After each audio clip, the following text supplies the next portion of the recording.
Salut à tous, c'est Skyzy, j'espère que vous allez bien. Alors avant que la vidéo commence, j'aimerais m'excuser pour les vidéos que j'ai dû repousser. Cependant, lors d'une compétition en mathématiques, le TFGM2, mon équipe a été qualifiée pour la finale, qui se déroule très bientôt, et donc j'ai dû repousser ces vidéos. Merci de votre compréhension. Eh bien, je pense qu'on peut donc commencer la vidéo. Tout d'abord, j'aimerais vous présenter le sujet sur lequel ma question va porter lors de la vidéo exemple du grand oral. D'ailleurs, la vidéo devrait sortir si tout se passe bien dans la semaine du 19 avril. Alors, ma question aura pour sujet principal l'informatique quantique, et pour cela, je vais utiliser mes connaissances acquises dans mes deux spécialités, mathématiques et numérique et sciences informatiques, que j'ai donc gardé moi en terminale.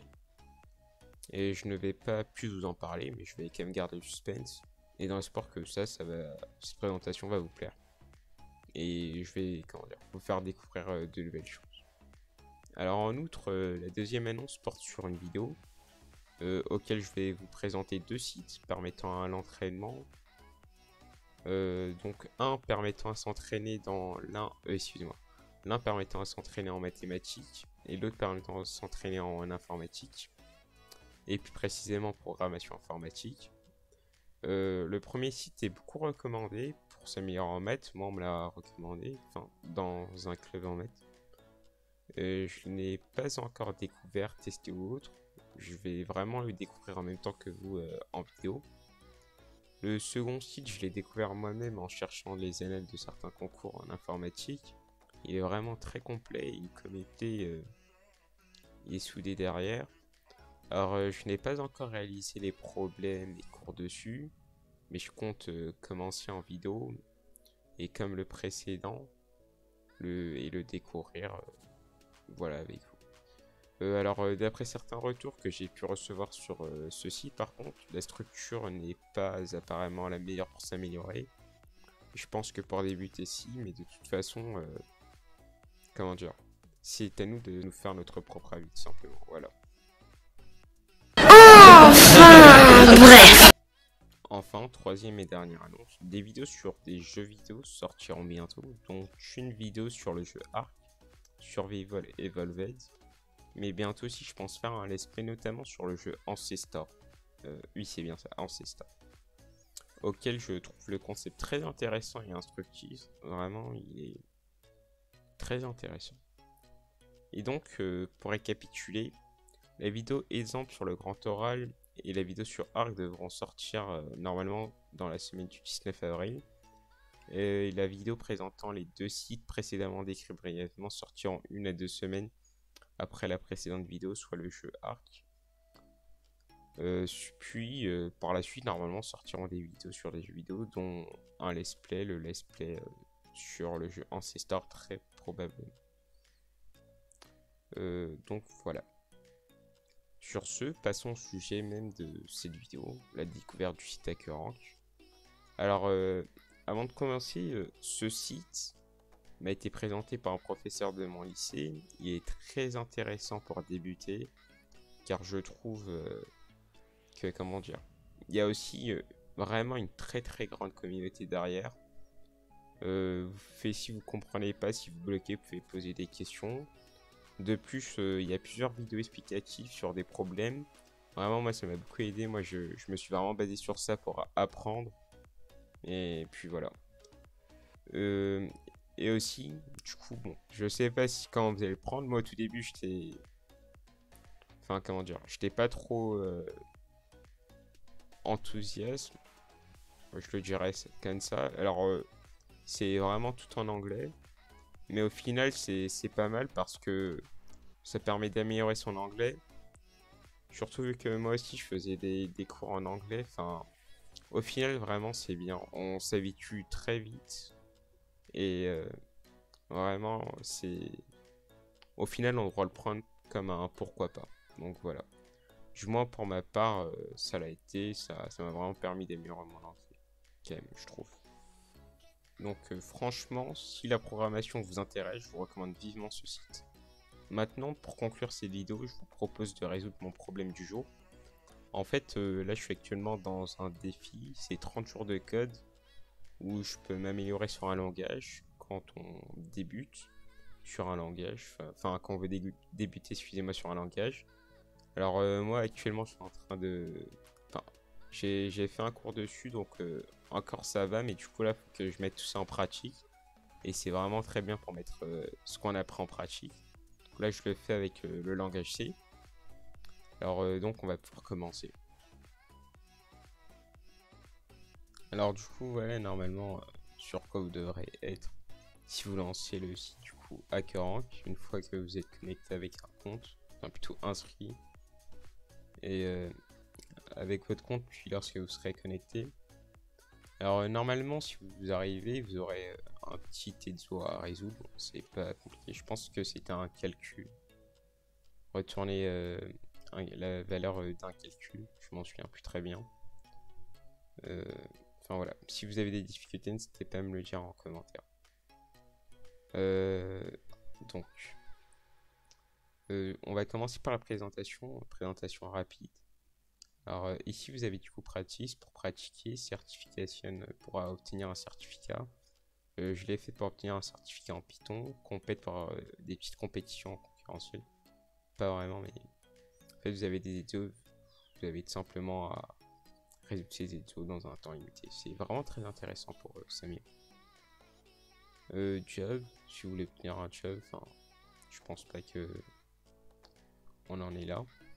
Ensuite leaderboard, si vous voulez obtenir votre classement, et aussi vous avez une notification normalement lorsque, par exemple moi lorsque je reçois, comment dire, si je peux pratiquer, vous allez voir, s'il y a un temps en fait, lorsque je peux pratiquer, bah, j'ai tout simplement une notification et je le reçois sur ma boîte mail.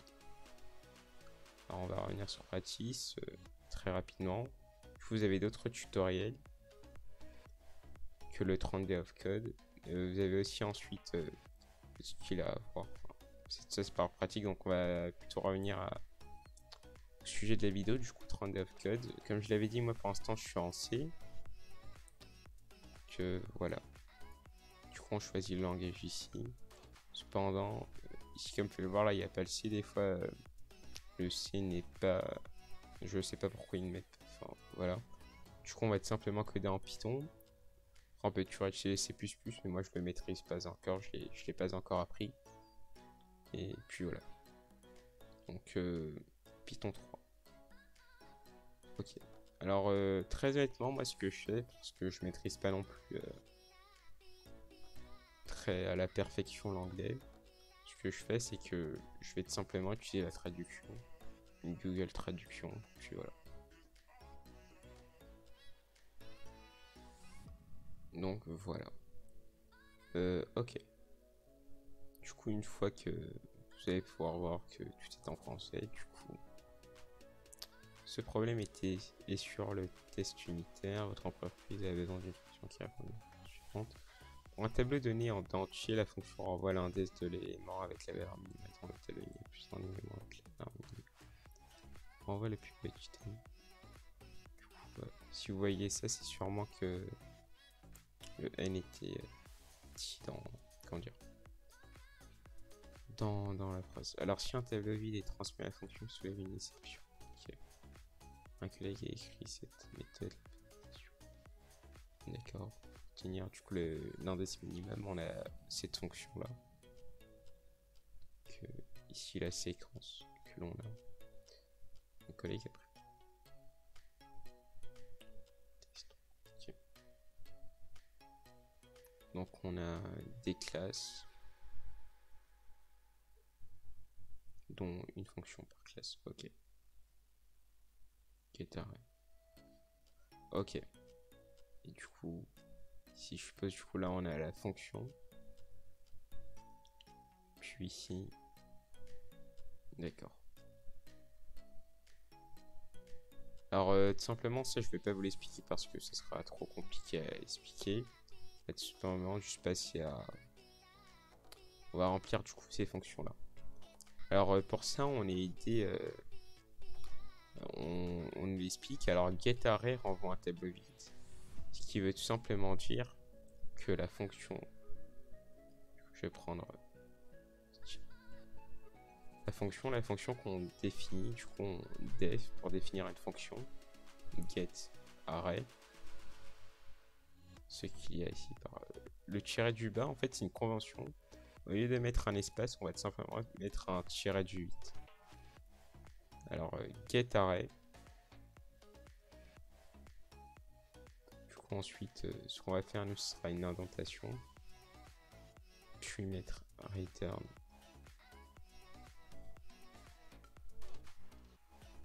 Et mettre des crochets. Alors, les crochets, du coup, représentent les tableaux. Puisqu'il n'y a aucune valeur dedans, c'est tout simplement qu'il est vide. Ok. Du coup, une indentation, c'est lorsque vous mettez un espace. Alors, je vais montrer ça tout de suite, ce sera toujours mieux en pratique.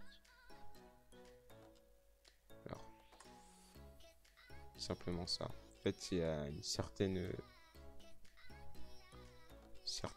limite à respecter. Sinon, vous mettez tout simplement tel. Enfin, voilà.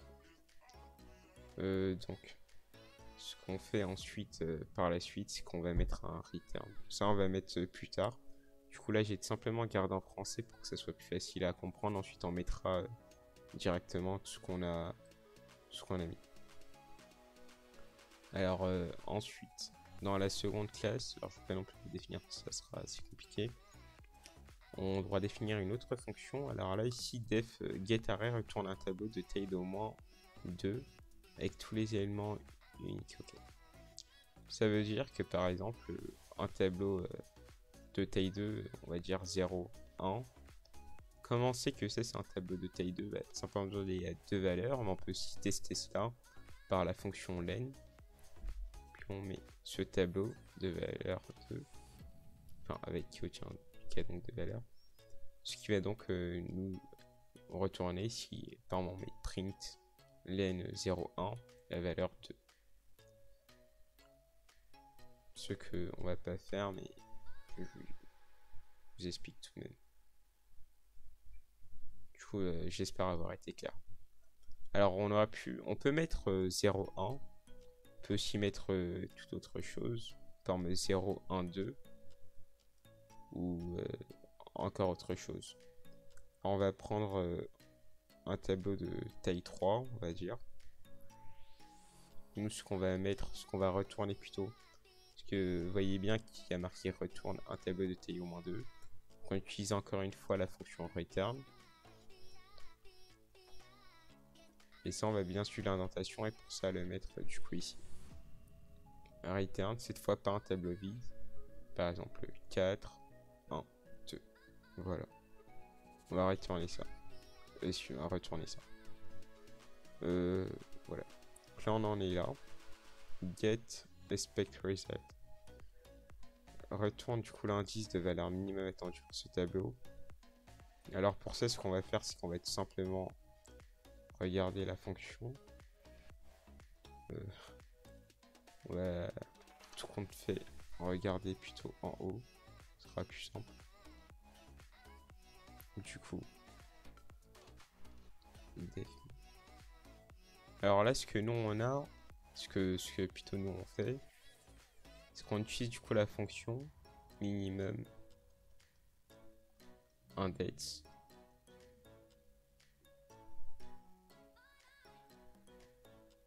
Et on met du coup le tableau 4, 1, 2. Voilà. Ce qui va se passer ensuite, c'est que si, if pour dire si, en fait c'est une condition. Si len de 4 du tableau du coup 4, 1, 2 est égal à 0. Donc là en fait c'est tout simplement un test qu'on va faire. On va pas mettre un seul égal parce que si on met un seul égal, en fait len, cette valeur, elle va prendre la valeur 0. Du coup et elle, je vais vous révéler. Du coup peut-être que vous le savez déjà puisque vous avez compris, ça vaut 3. Alors là on va tout simplement effectuer un test. Du coup on met 2 égales pour bien différencier. Et 2 points. On finit toujours par un 2 points pour dire que c'est une condition. Ensuite, et si vous voulez plus en savoir, en fait, en faisant ça, on respecte tout simplement la PEP. PEP 8 et PEP 1. Super me...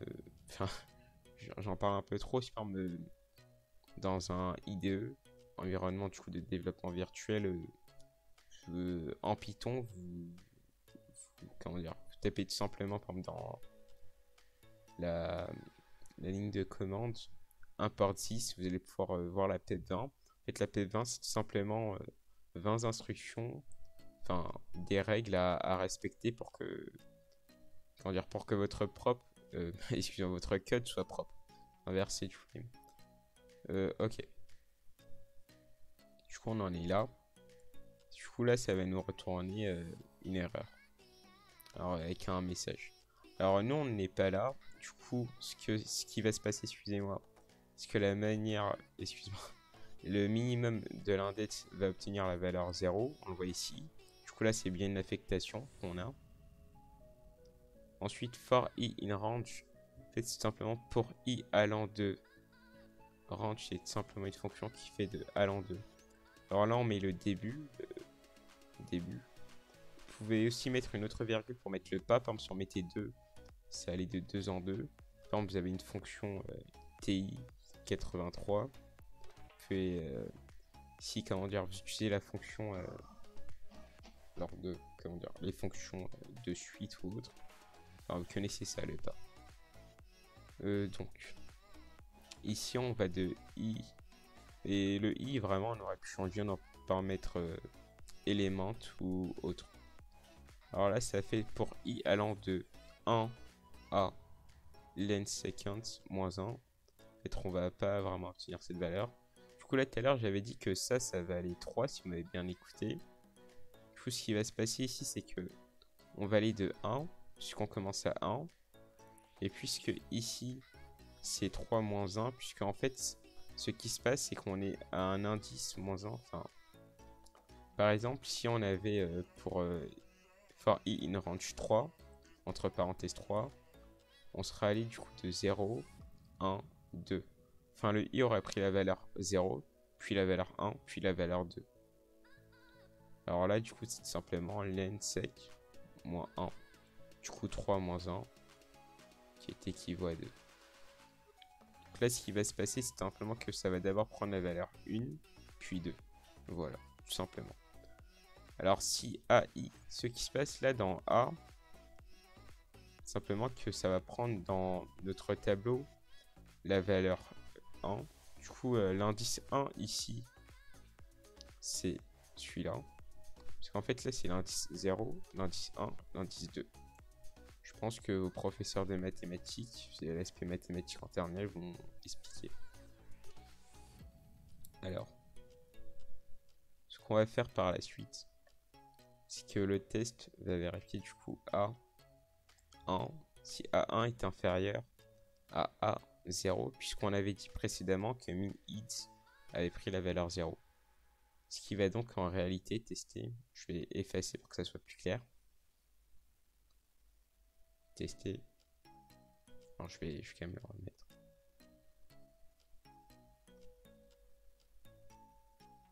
Si le 1 qui prend du coup, je vais répéter le tableau 4, 1, 2, enfin refaire le tableau. On avait dit que c'était ici l'indice 1 et ici l'indice 0. Du coup, on effectue un test encore une fois. Si ce test se révèle vrai, c'est-à-dire si 1 est bien inférieur à 4, ce qui est vrai, alors min_int prend la valeur de i. Donc là, ici, min_int à présent est équivaut à 1. Car ici, le i valait 1. On a bien vu que le test était vrai. Puisqu'il est vrai. En fait, c'est comme je l'avais dit, du coup, c'est une structure, c'est une condition. Si ça c'est vrai, alors on effectue ces conditions, ces instructions qu'on met ici. Du coup, c'est ce qu'on fait. Et ensuite, on dit qu'on achève du coup la boucle for. C'est une boucle for, je ne l'ai pas dit tout à l'heure, excusez-moi. Par le return. Simplement, si ça. C'est par un return, du coup, on achève une fonction.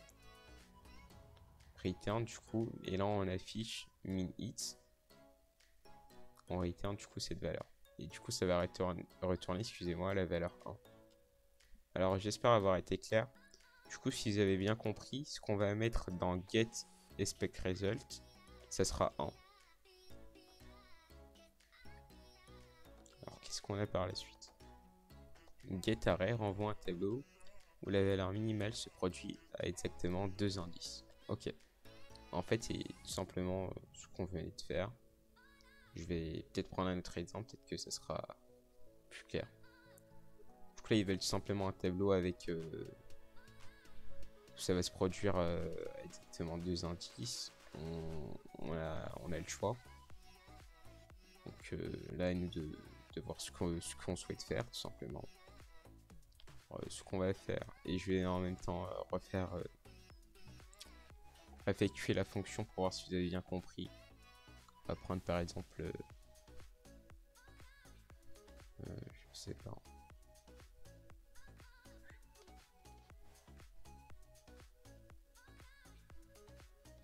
4.